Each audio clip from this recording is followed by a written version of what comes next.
आपण सूर्याला अर्घ्य कसे द्यायचे ते बघणार आहोत। त्यामध्ये सुरुवातीला लोट्यामध्ये पाणी घेऊन त्यामध्ये गंगाजल, गुलाबजल, अक्षदा, फूल, चंदन आणि हळदी कुंकू आणि तीळ हे टाकून आपल्याला सूर्याला अर्घ्य द्यायचे आहे। कारण की सूर्याला अर्घ्य देण्याचे फार महत्त्व सांगितलेले आहे। अशाने आपले सर्व पापे नष्ट होऊन सूर्यनारायण आपल्याला प्रसन्न होतात व कष्ट दूर करतात असे शास्त्रामध्ये सांगितले आहे। त्यामुळे ह्या दिवशी रथसप्तमीला तुम्ही सूर्याला अर्घ्य जरूर द्या। आंघोळ लवकर करून तुम्ही सकाळी सूर्योदय झाल्यानंतर सूर्याला अर्घ्य द्या आणि नंतर रथसप्तमीची पूजा मांडा। आपल्याला सूर्योदयापूर्वी लवकर उठून स्नान करून सूर्यनारायणाची म्हणजेच रथसप्तमीची पूजा करायची आहे। अगोदर सूर्यदेवाला अर्घ्य द्यायचे आहे आणि नंतर अशी रथसप्तमीची पूजा मांडून पूजा करायची आहे। नमस्कार माझ्या माता भगिनींनो, श्री स्वामी समर्थ। सर्वांना उत्तम आरोग्य लाभून सुखी ठेवावे ही स्वामींच्या चरणी प्रार्थना। आज आपण रथसप्तमीची पूजा कशी करायची आहे ते बघणार आहोत। उद्या आहे रथसप्तमी। याचे आपल्या जीवनामध्ये विशेष असे महत्त्व आहे। रथसप्तमीची पूजा सर्वांनी करायची आहे, कारण ह्याने सूर्यनारायणाचा आशीर्वाद आपल्याला प्राप्त होतो। त्यामुळे त्याचे अनन्यसाधारण असे महत्त्व आहे। तर आज आपण साधी आणि सोपी सरळ कशी पूजा करायची ते बघणार आहोत। सर्वप्रथम आपण दिवा प्रज्वलित करून घेऊ, कारण की कोणतेही कार्य हे दिवेच्या साक्षीनेच होत असते। आता आपण दिवा प्रज्वलित करून घेतलेला आहे। आता आपण सर्वप्रथम दिव्याला चंदन आणि हळदी कुंकू लावून घेऊ।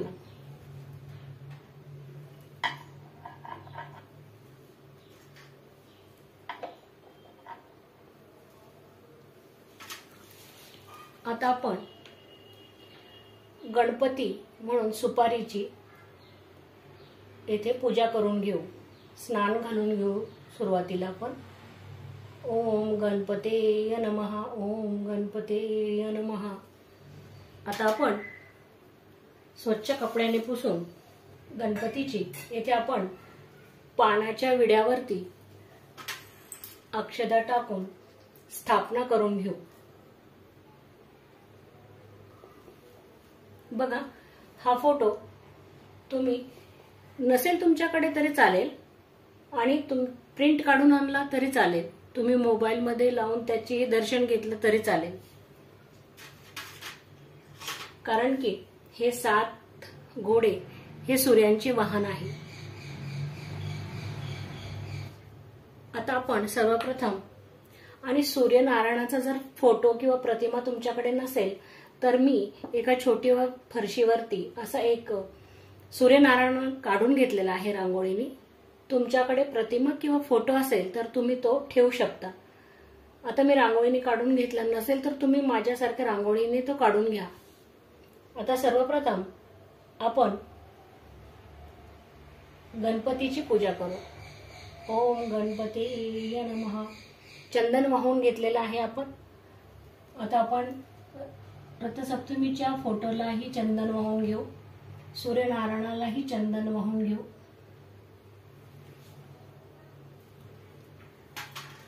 त्याचबरोबर आता आपल्याला हळदी कुंकूही समर्पण करायचं आहे। श्री गणेशाय नमः, श्री गणेशाय नमः, श्री गणेशाय नमः। फोटोलाही तुम्ही हळदी कुंकू वाहून घ्या। सूर्यनारायणालाही घ्या. आता आपण पूजा केल्यानंतर सूर्यनारायणाला आणि दिव्याला फुलं वाहून घेणार आहोत. बघा, मी सर्वप्रथम दिव्याला फुलं अर्पण करते, नंतर फोटोला फुलं अर्पण करते. पुष्पम समर्पयामि. पुष्प. ओम गणपते नमः.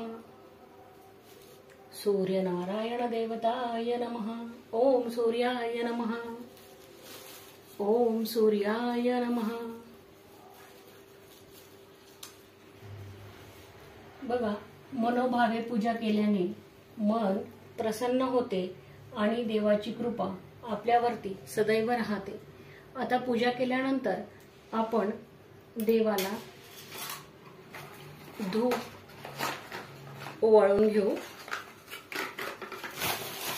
आता ह्या दिवशी सप्तधान्यही 5 धान्य 7 धान्य तुम्ही ठेवू शकता.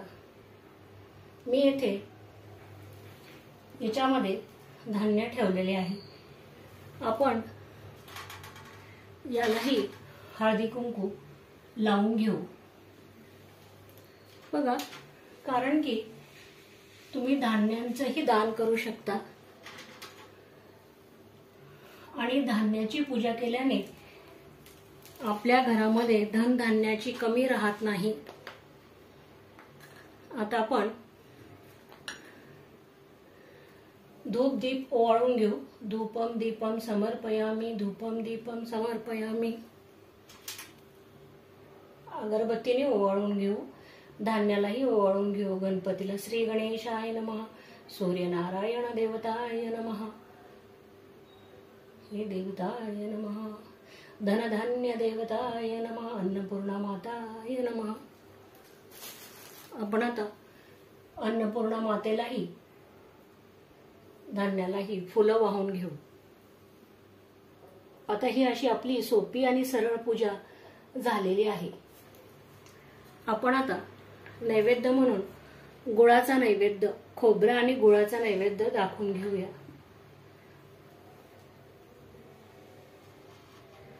नैवेद्यम समर्पयामि. नैवेद्यम समर्पयामि. नैवेद्यम समर्पयामि. नैवेद्यम समर्पयामि. नैवेद्यम समर्पयामि.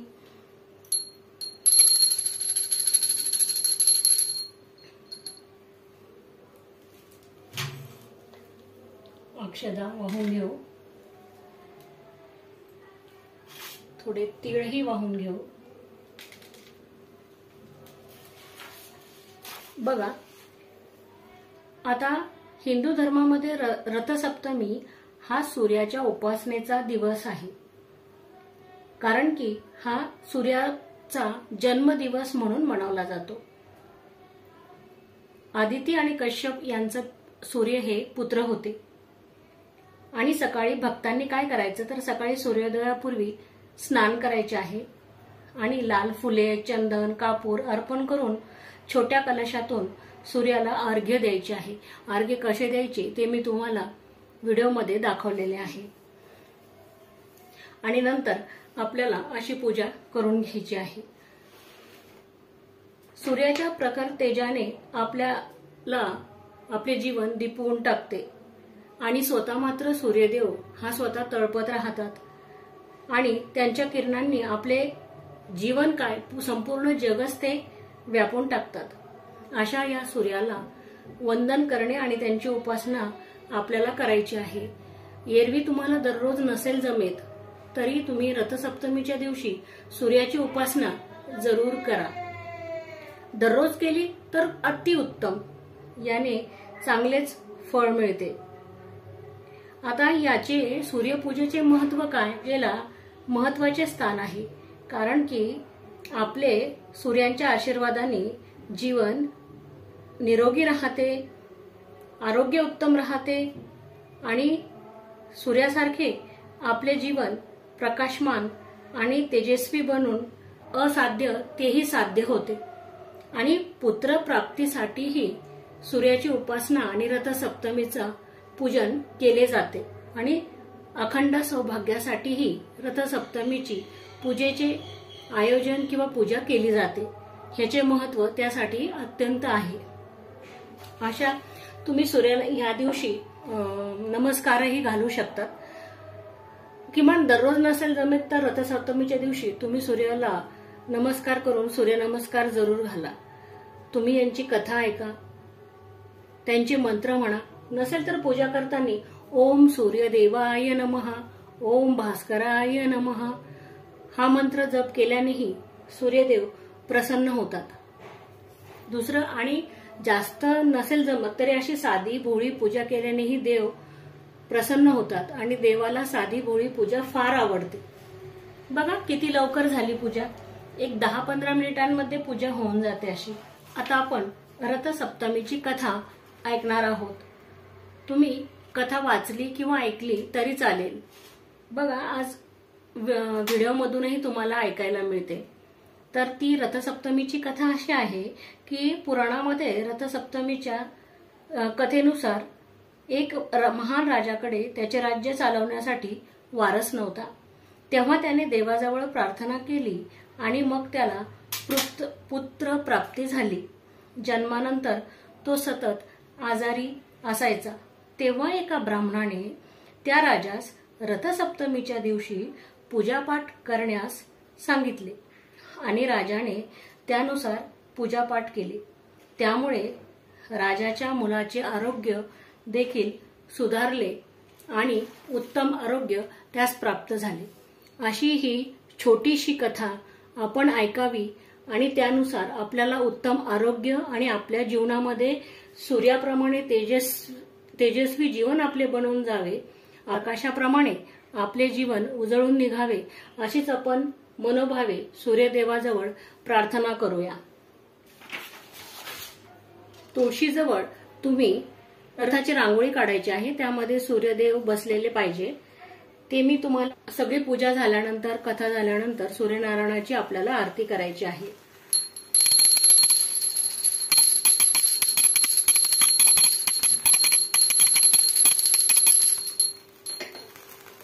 ओम सूर्यदेवाय नमः, ओम सूर्यदेवाय नमः, ओम सूर्यदेवाय नमः, ओम सूर्यदेवाय नमः, ओम सूर्यदेवाय नमः. अशी आरती बघा. अशी आरती करून आपली ही पूजा आता संपन्न झालेली आहे. सूर्याला वंदन करून आपण आपल्या आयुष्याची आणि घरातल्या लोकांच्या आरोग्याची आणि आयुष्याची प्रार्थना करायची आहे. व्हिडिओ आवडल्यास आणि माहिती आवडल्यास चॅनलला लाईक आणि सबस्क्राईब जरूर करा.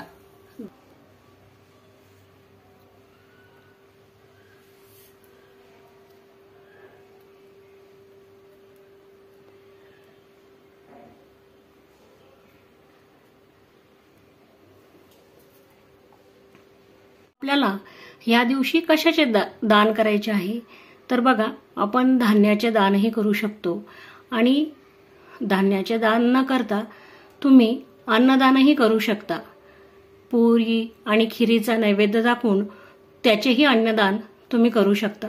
सूर्यनारायणाला ह्या दिवशी तुम्ही खीर आणि पुरीचा नैवेद्य जरूर दाखवा आणि दानही करायला तुम्हाला चालू शकते. आपल्याप्रमाणे तुम्हाला जे वाटेल ते दान तुम्ही मनोभावे करा. चॅनलवर नवीन असाल तर चॅनलला लाईक आणि सबस्क्राईब नक्की करा. पुढील असेच विविध व्हिडिओ बघण्यासाठी.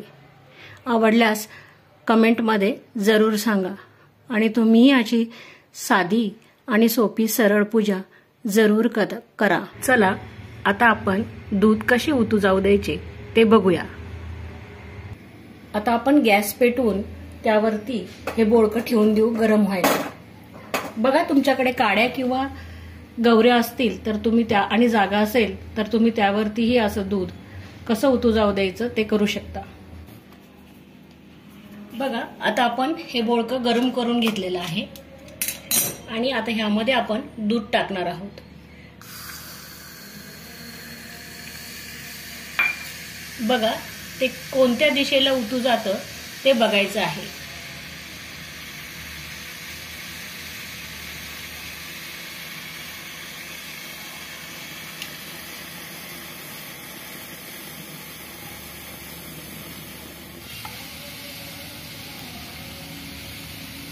आता हे दूध आपण सर्वांनी प्रसाद म्हणून ग्रहण करायचं आहे. घरातील जेवढेही व्यक्ती आहे त्यांनी प्रसाद हा ग्रहण करायचा आहे. फेकून देऊ नका. बघा, सोपी पद्धत आहे आणि लवकर होणारी आहे. ह्याप्रमाणे तुम्हीही उद्या ही पद्धत जरूर करा.